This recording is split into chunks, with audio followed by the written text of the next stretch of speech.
I heard the shower running upstairs, but my wife was standing in the kitchen, barefoot, dry hair, dry skin, smiling like nothing was wrong.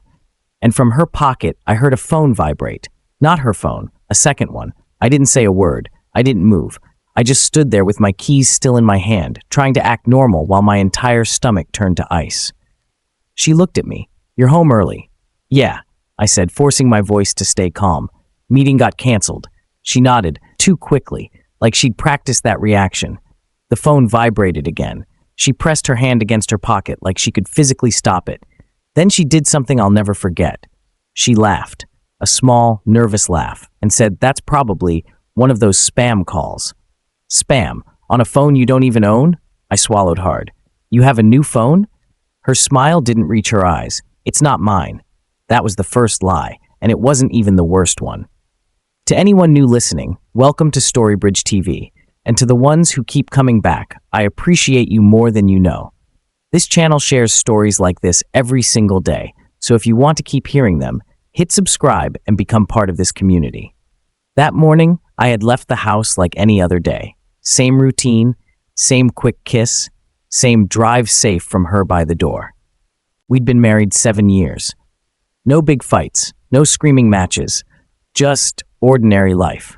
The kind you're supposed to be grateful for. I was grateful. At least I thought I was. On my way to work, my boss texted that the client meeting moved to next week. I turned around, thinking I'd surprise my wife with lunch at home. Maybe we'd sit together for once without a schedule strangling the moment. I even picked up her favorite takeout. I imagined her smile when I walked in with the bag. Instead, I walked into a house that felt staged. Too quiet, like the air was holding its breath. The shower running upstairs was the first weird detail. My wife almost never showered at that time. She was a morning shower person, routine, predictable. And then I saw her in the kitchen. Like the shower sound was just background noise. I tried to make sense of it, but the second phone in her pocket did something worse than confuse me. It warned me, because nobody hides a second phone for a good reason. I set the takeout on the counter. "If it's not yours, whose is it?" She looked down, then back up, and I watched her face do that fast calculation people do when they're deciding which version of the truth is easiest to sell. "It's for work," she said. I almost laughed. My wife didn't have the kind of job that needed a burner phone. But I didn't accuse her. Not yet, because part of me still believed I was misunderstanding something, that there was a simple explanation. I wanted the simple explanation so badly it hurt. "Okay," I said, "so why is it in your pocket?" She took a step closer. "Why are you interrogating me?" There it was, the pivot. Not an answer, a counterattack. I forced a shrug. "I'm not. I just asked." She exhaled like I was exhausting, like I was the problem. Then she took the phone out of her pocket and held it up. "It's a friend's," she said. "She's going through something. She asked me to keep it for her so her husband won't find it." A friend, a secret phone, a husband who can't find it. My hands felt numb. I nodded slowly, like I believed her, like I wasn't watching the story bend and buckle under its own weight. "And the shower?" I asked casually, pointing upward. "Who's showering?" Her eyes flicked to the ceiling for half a second. Just half a second, but it was enough. She gave a little smile. "Oh, I left it running. Hot water helps with the smell from the drain." Hot water helps with the smell, right? I leaned on the counter. "So you're not showering?" "No." "So you were just running it?" "Yes." I stared at her and felt something inside me start to crack. Not a dramatic snap, not rage, just a quiet, creeping realization. This was not an argument. This was a performance. And she was hoping I was the kind of man who would clap politely and leave the theater. I picked up the takeout bag again. "I'll just put this in the fridge." She watched me, tense, like a cat waiting to bolt. I opened the fridge slowly, giving myself time to breathe. Then I closed it and forced a smile. "I'm gonna go change. You want lunch?" "Sure," she said too fast. I walked toward the bedroom without rushing. Every step felt normal from the outside. Inside, my mind was sprinting. Second phone, shower running, a story that sounded like it came from a bad soap opera. And the most terrifying thought of all, what if I already knew? What if the signs had been there and I had just trained myself not to see them? In the bedroom, I stood by the closet and listened. The shower was still running. I heard movement upstairs. Barely.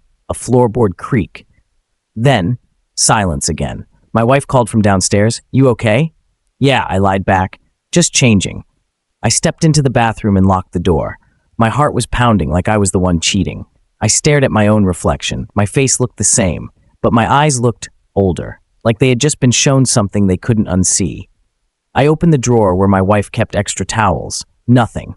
Then I opened the cabinet under the sink, where we stored cleaning supplies. Nothing. I wasn't even sure what I was looking for. Proof. Anything. Something solid. Because suspicion is a fog. It fills your head and makes you doubt your own senses. Then I noticed it. A small wet footprint. Not mine. Not hers. Too big to be hers. It was right near the bath mat, like someone had stepped out of the shower and moved quickly. My throat tightened. The shower upstairs was still running, meaning the wet footprint was fresh, meaning someone had been in this bathroom recently too. My mind tried to argue with itself. Maybe it was old. Maybe I was overreacting. Maybe, no, it was there. I crouched and touched the tile, still damp. My fingers shook as I stood up. I turned off the faucet in our sink just to hear the silence. Then I heard it. A faint sound upstairs, a door opening, soft footsteps. Then the shower upstairs finally turned off. I froze, because my wife was downstairs, and I was in our locked bathroom, so who turned it off? I stayed perfectly still, holding my breath like a child hiding during a game. Then came the sound that changed everything, a quiet cough. Male, muted, like someone trying not to be heard. I felt my stomach drop straight through my body. A man was in my house, upstairs, and my wife was downstairs pretending life was normal. My hand went to the doorknob, but I stopped myself. If I stormed upstairs like a movie hero, what would happen? He'd escape. She'd cry. They'd spin it into something I couldn't prove. I needed to be smarter than my anger. I unlocked the bathroom door and stepped out slowly. I listened again. Footsteps upstairs, moving toward the guest room at the end of the hall. The guest room we barely used, the guest room where we stored old boxes and an unused treadmill. I walked to the stairs, quiet, controlled. From below, my wife called again, "Babe, lunch is getting cold." My voice came out steady. "Coming." I didn't go to lunch. I went upstairs. Each step felt like I was climbing toward a cliff. Halfway up, I heard a drawer slide shut in the guest room. Then a soft click. A lock? Not a lock. A phone. A phone being placed on a table. I reached the top and turned toward the hallway. The guest room door was slightly open. Just slightly. Like someone had closed it in a hurry, but didn't fully push it. I stood there, staring at that thin gap, and realized something that made my skin prickle. They didn't expect me. They didn't plan for this. I walked toward the door, slow. My heartbeat was so loud I felt like it could be heard through the walls. I reached out and pushed the door open. The room was dim, curtains half drawn, and there he was. Not a stranger, not some random man. It was someone I knew, someone who had sat at my table, someone who had laughed with me, someone I had trusted enough to call brother, my best friend, Tunde. He was standing by the treadmill in a towel, dripping water, like he'd just showered, like my house was a hotel, like my marriage was a joke. His eyes widened when he saw me. For 1 second, he looked like a kid caught stealing. Then his expression hardened into something colder. He didn't even say my name. He just said, "Wait." I cut him off with a whisper that didn't feel like it came from me. "Where is she?" His jaw tightened. "Listen, where is she?" He flinched, and I saw it. Not guilt. Not shame. Annoyance, like I had interrupted him. He pointed weakly toward the door. "Downstairs." I stared at him and realized he didn't even have the decency to look sorry. He just looked caught. I backed out of the room and walked toward the stairs again. I didn't run. I didn't scream. Because something about this was bigger than rage. It was betrayal so deep it made anger feel too small. When I reached the bottom, my wife was in the kitchen holding 2 plates. She smiled when she saw me. Then she saw my face, and the smile collapsed like a lie finally getting tired. "What happened?" she asked, voice tight. I stepped closer, close enough that she could see the shaking in my hands. "Tunde is upstairs," I said quietly. Her face went blank. Not shocked, not confused, just blank. Then she did something that made me realize how long this had been happening. She sighed, like the secret was heavy, and she was tired of carrying it. "You weren't supposed to come home," she said. That sentence punched the air out of my chest. Not, I'm sorry. Not, it's not what it looks like. Not, please let me explain. Just, you weren't supposed to come home. I stared at her. How long? She put the plates down slowly, like she needed her hands free. It's not, she started. How long? I repeated, sharper. Her eyes watered, but the tears looked late, like they arrived when the script demanded them. A few months, she whispered. A few months. A few months of smiles, a few months of kisses, a few months of sleeping beside me while I thought we were still us. I laughed once, bitter, and my best friend, she wiped her cheek. It just happened. It just happened. My voice rose. You just accidentally fell into my house with him? Accidentally got a second phone? Accidentally ran the shower like you were washing off the evidence? She flinched, but her chin lifted, and then her eyes narrowed like she was about to reveal a truth she'd been holding. Do you really want to know? She asked quietly. I froze, because her tone wasn't pleading. It was challenging, like she thought she had a reason that would make me shut up. I swallowed. Yes. She stared at me for a long moment.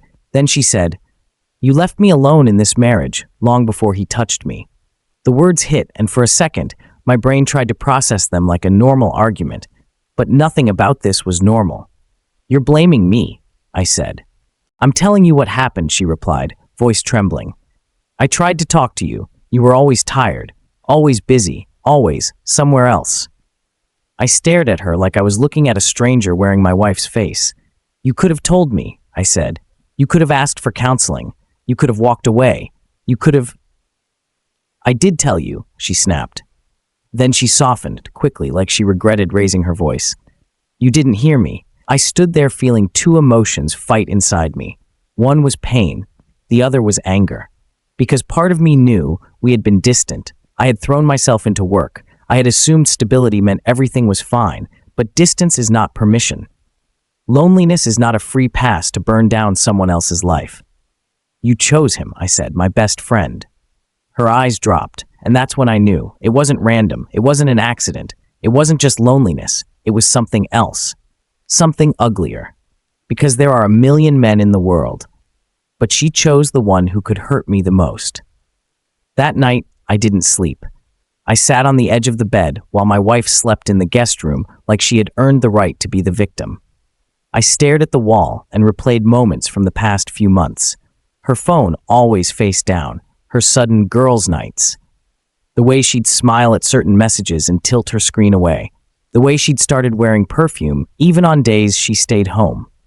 All those signs I had waved away, because I loved her, because I trusted her, because I thought a marriage was a place you didn't have to constantly defend yourself. Around 2 a.m., my phone buzzed. A message from Tunde. Bro, can we talk? Bro, can we talk? Like this was a misunderstanding. Like he had borrowed my car without asking, not my wife. I stared at the screen until my eyes burned. Then I typed back, Don't call me that. 3 minutes later, another message popped up. You don't understand. I laughed silently. Oh, I understood. I understood perfectly. And I also understood something else. This wasn't over, not even close. Because cheating isn't just one act. It's a chain of decisions. It's a whole secret life built on small lies. And people who can build that rarely stop at one betrayal. So the next morning, I did something I never thought I'd do. I checked our shared phone plan online. I looked at the call logs, numbers, dates, times, and there it was, a number I didn't recognize. Constant, late nights, early mornings, midday, not just Tunde, someone else. My throat tightened as I clicked the number. No name saved, just a number. I copied it and searched it. The name that came back made my hands go cold. It wasn't another man. It was a woman. My wife's coworker, a woman named Aisha. And I remembered her. Because my wife had mentioned her many times. She's so funny. She's been through so much. She's like a sister. Like a sister. The number was on the calls constantly. So what did that mean? Was Aisha covering for her? Helping her? Or was something even worse happening? I sat at the kitchen table, staring at the call logs. Then I noticed something. The calls to Aisha spiked right before my wife would leave the house, and the calls to Tunde spiked right after. Like Aisha was the gatekeeper. The planner, the person who made sure everything was safe. I thought of the second phone again, the one my wife said belonged to a friend. What if the friend wasn't a friend at all? What if it was the system? What if this wasn't just cheating? What if this was organized? I hated myself for thinking it. But betrayal changes the way your mind works. It turns love into suspicion. It turns memories into evidence. That afternoon, my wife tried to act normal. She made tea. She asked if I wanted dinner. She talked like we were standing on a cracked bridge, pretending we weren't over water. Finally, I asked calmly, "Who is Aisha to you?" She froze for half a second. Then she smiled. "My coworker." "I saw your call logs," I said. Her face tightened. "You checked my calls?" "We share a plan," I replied, "and you brought my best friend into our home." She swallowed. "It's nothing," she said. I leaned in slightly. "Then call her, right now. Put it on speaker." Her eyes flicked away. "No, no," she whispered. I stared at her. "Why not?" She set her cup down carefully, like the ceramic could crack in her hand. "Because," she said quietly, "she doesn't know you know." I felt my pulse spike. So she does know about it. My wife's lips pressed together, and then she whispered something that didn't sound like my wife at all. "She helped me, helped you lie, helped you cheat, helped you destroy." I nodded slowly. "So it wasn't just you and Tunde." My wife's eyes filled again, and this time the tears looked real. "It started as talking," she said quickly. "Just talking. I was lonely. You were always gone. I didn't plan anything." I held up a hand. "Stop." She stopped. My voice came out low. "You want me to believe this was just a lonely mistake?" She shook her head, frantic. "It wasn't supposed to go this far." "But it did," I said. "And now you're here, trying to make it sound like it happened to you." She stared at me, breathing shaky. Then she said, "You don't understand what he did." I blinked. "What he did?" "Tunde," she whispered. I felt a chill. "What are you saying?" She looked down at her hands. "He used what I told him." "What you told him about what?" She swallowed hard. And then she said the sentence that made me realize I had been walking in the dark for months. "He knew how to get to me because I told him everything about you." I stared at her, confused and sick. She continued, voice shaking. "Every time I cried, every time I felt alone, I told him, and he said the things you didn't say." My jaw tightened. "So he seduced you." She flinched. "I'm not saying I'm innocent. I'm saying he knew exactly how to do it." I sat back, stunned, because this wasn't just lust. This was strategy. My best friend had studied my marriage like a weakness, and my wife had handed him the map. But still, something didn't fit. Because even if he seduced her, even if he manipulated her, she still chose to let him in. She still chose to lie to me. She still chose to let him into our house. I stared at her. "Did he ever threaten you?" She looked up quickly. "No." "Did he blackmail you?" "No." "Then you made your choices." Tears rolled down her face. And for a moment, I saw the woman I married. The woman who used to laugh freely. The woman who used to hold my hand in public like she was proud. But betrayal had layered her in secrets. I stood up. "I need air." She reached for my hand. "Please don't leave." I pulled away. "Funny," I said quietly. "You didn't say that when you let him upstairs." That evening, I drove with no destination. I parked near a quiet roadside and stared at my steering wheel like it had answers. My phone buzzed again, a message from an unknown number. "Stop digging." My heart stopped. I looked around the car, like someone might be watching. Another message came immediately. "You'll regret it." My fingers went cold, because the only people who send threats like that are people with something to lose. I stared at the number. Then I did the dumbest brave thing a hurt person can do. I called it. It rang once, twice. Then someone picked up, a woman's voice. Calm, almost bored. "Hello?" My throat tightened. "Who is this?" A pause. Then she said, "You shouldn't be calling me." "Aisha," I said, my voice sharp. A soft laugh. "So she finally got caught." I gripped the wheel. "Why are you involved?" Another pause. Then she sighed like she was tired of pretending. "Because," she said, "your wife is not good at keeping secrets." My stomach twisted. "So you helped her cheat?" "I helped her survive," Aisha replied, tone flat. "Survive what?" Silence. Then Aisha said softly, "Ask your wife what she told me about you." My blood ran cold. "What she told you? About me?" Aisha's voice turned sharper. "You think you're the victim because you caught them in the house, but you have no idea what she's been carrying." My head spun, because this wasn't just betrayal anymore. This was a story being rewritten, a story where I was being painted as something else, something darker. I swallowed. "What did she tell you?" Aisha laughed again. "She told me enough to know you should stop acting innocent." My hands trembled. "Are you accusing me of something?" I'm telling you, Aisha said calmly, that your wife is not the only one who can ruin a reputation. Then she hung up. I sat there breathing hard, staring at my phone. And that's when I understood the real danger. Cheating doesn't just break a heart. It creates two realities. And if your partner is willing to lie to you, they might be willing to lie about you. I drove home with my chest tight, like I was racing my own life back to the starting line. When I walked in, my wife was on the couch, eyes swollen, like she'd been crying. She looked up. "Where were you?" I didn't answer. I held up my phone. "I just spoke to Aisha." Her face drained of color. "She threatened me," I said, "and she said you told her things about me." My wife's mouth opened, then closed. I stepped closer. "What did you tell her?" She shook her head. "Nothing." I slammed my palm on the coffee table. Not hard enough to break it, just hard enough to break the silence. "What did you tell her?" She flinched, tears spilling again. "I told her," she whispered, "that you get angry." I stared at her. "Angry?" I laughed once, bitter. "And you still think that?" He didn't answer. I stood up, and as I did, he grabbed my wrist. "Don't ruin her," he whispered. "She's not a bad person." I stared at his hand on me. Then I looked him in the eye and said, "You don't get to tell me who she is. I'm the one who lived with her." I pulled my wrist away and walked out, but his words stayed with me. "Don't ruin her," as if she hadn't ruined me, as if my pain was negotiable, as if betrayal was something you could politely set down and move on from. That night, I went home and asked my wife one final thing. "Is it true?" I said. "Were you saving money to leave me?" She froze, and her face gave the answer before her mouth did. Then she whispered, "I didn't know what else to do." I stared at her. "So while I thought we were building, you were planning your escape," she cried. I was scared. "Of me?" I asked, voice low. She shook her head quickly. "No, of my life staying the same forever, of feeling empty forever." I nodded slowly, and that's when I realized something that hurt in a different way. She didn't hate me. She didn't fear me.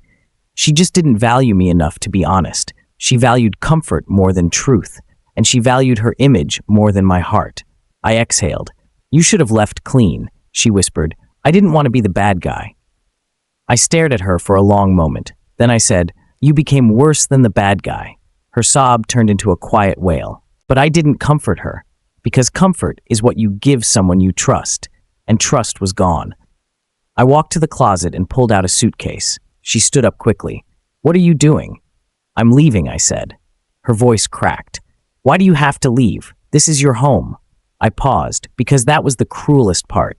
It was my home, but it didn't feel like mine anymore. Not after another man stood dripping in my guest room like he belonged. Not after a second phone vibrated in her pocket like a heartbeat. Not after threats came to my phone like I was the one who did wrong. I zipped the suitcase and looked at her. "This stopped being a home when honesty left," I said. Then I walked out. The divorce process wasn't dramatic. It was paperwork, quiet meetings, short conversations with lawyers, friends picking sides. Some people acting shocked, others acting like they already knew. And that's another kind of betrayal people don't talk about. When you realize your pain was public gossip before it was your reality. My wife tried to reach me for weeks. Sometimes she apologized. Sometimes she blamed loneliness. Sometimes she sent long messages about memories. And every message had the same hidden goal, to make me soften, to make me reconsider, to make me forget what she did. Because forgetting is cheaper than accountability. But one night, months later, I got a final message from her. It was short. "I'm pregnant." My hands went cold, because we hadn't been close in months before the affair was exposed. And suddenly, my mind was doing math I didn't want to do. I called her immediately. She answered, voice shaky. "Hello?" My throat felt tight. "Is it mine?" Silence. Then she whispered, "I don't know." I closed my eyes. Of course she didn't know. Because betrayal doesn't just break trust, it breaks certainty. It turns life into a question mark. I exhaled slowly. "Get a paternity test." She started crying. "Please don't do this." "Don't," I cut in, voice sharp. "Don't ask me to protect you from consequences again." She sobbed. "I'm scared." "I'm scared too," I said quietly, "but I'm not the one who created this." We did the test. Weeks later, the results came. Not mine. I sat in my car holding the paper like it was a death certificate, not because I wanted a child with her anymore, but because the final thread tying me to her snapped. and I felt something strange. Relief, then rage, then emptiness. Because even in the end, she had found a way to make me question reality one last time. I texted her one sentence, "Tell him." She replied, "He doesn't want it." I stared at that message for a long time, because it was the most predictable thing in the world. The man who wanted a married woman didn't want the responsibility that came with her. He wanted the thrill, not the consequences. And my wife, she had gambled her life for excitement, and now she was staring at the bill. I didn't respond, because the story was finally done, and I refused to keep being a character in it. A year later, I ran into Aisha at a grocery store.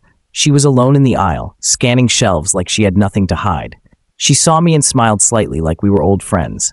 I felt my chest tighten. I walked closer, calm, controlled. She said softly, "You look better." I stared at her. "You sound proud." She shrugged. "I told you to stop digging." I leaned in slightly. "Why did you threaten me?" Her eyes didn't flinch. "Because you were angry." I laughed once. "Angry doesn't mean dangerous." She tilted her head. "Sometimes it does." I stared at her and saw what she really was. Not a friend, not a protector, a person who weaponized narratives, a person who used fear and accusation to keep secrets safe. I stepped closer. "You helped her cheat." Aisha's smile faded. "She was unhappy." I nodded slowly. "And you helped her become a liar." Aisha's eyes hardened. "You don't know everything." I held her gaze. "Maybe not, but I know enough." She exhaled sharply. "Do you want the truth?" I paused. "Because that question is always dangerous." I swallowed. "Say it." Aisha leaned closer and whispered, "Your wife didn't choose Tunde first." My stomach dropped. "What? She chose someone else," Aisha murmured. "Before him." My heart pounded. "Who?" "That." Aisha's eyes flicked away, then back. Then she said the name that made my blood go cold. "My brother." I froze. Because suddenly, the timeline shifted, the puzzle rearranged, and I realized the betrayal might have been deeper and longer than I ever knew. Aisha watched my face and added softly, "Tunde was just convenient." I stared at her, shaking. She shrugged lightly. "People do what they want. They just need someone to tell them it's okay." Then she walked away, leaving me in the aisle with a truth I didn't ask for, but couldn't unhear. And that's the thing about betrayal. Even when you leave, it tries to follow you. Even when you heal, it tries to reopen the scar. Not because the past is strong, but because people who lie rarely stop lying. They just change the audience. I never asked my ex-wife about Aisha's brother. Not because I didn't want to know, but because I finally understood something important. Truth doesn't always bring peace. Sometimes it just brings more pictures you can't erase. I rebuilt my life quietly. New apartment, new routine, new friends who didn't know my old story. And slowly, my chest stopped tightening when my phone buzzed. Slowly, my laughter sounded like mine again. But one thing never fully left. The question. The question that sits in your mind late at night when you remember the second phone vibrating in her pocket. The question that lives in every "I love you" you hear afterward. The question that makes you study faces for signs. The question that changes how you love. And the question is simple. If someone can look you in the eyes every day and live a secret life right beside you, how many lies can exist in a marriage before it becomes something else entirely? So I want to ask you something, honestly. If you found a second phone in your partner's pocket, would you confront them immediately, or would you stay quiet and start digging for the truth first?